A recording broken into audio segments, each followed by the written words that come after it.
ডেস্কে বসে অঙ্ক করি, ছোট্ট ক্লাস ঘর, বাইরে দিদিমণির পাশে দিদিমণির বর। আমি তখন নবম শ্রেণী, আমি তখন শাড়ি, আলাপ হলো বেণীমাধব সুলেখাদের বাড়ি।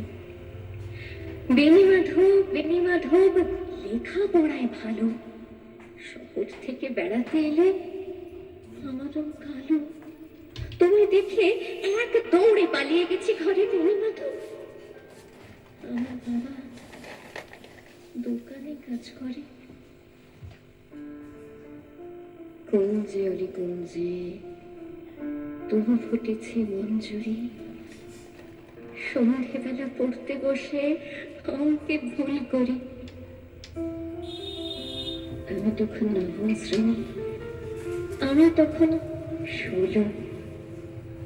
ব্রিজের ধারে বেণীমাধব লুকিয়ে দেখা হলো।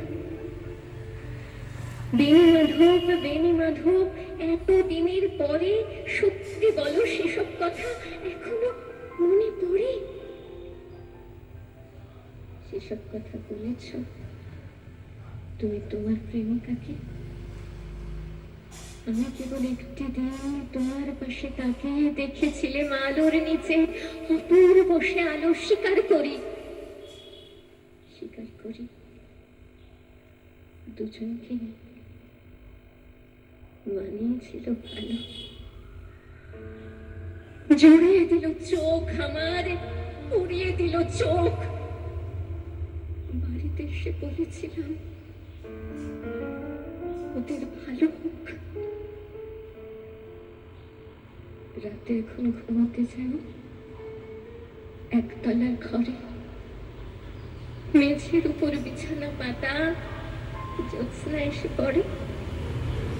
আমার করে জীবন ছিল চোরা পথের বাঁকে মিলিয়ে গেছে। জানি না কার সঙ্গে থাকি। ছুটেছি, কাল কি হবে? কালের ঘরে সঙ্গে আমি এখন এই পাড়ার সেলাই দিদিমণি।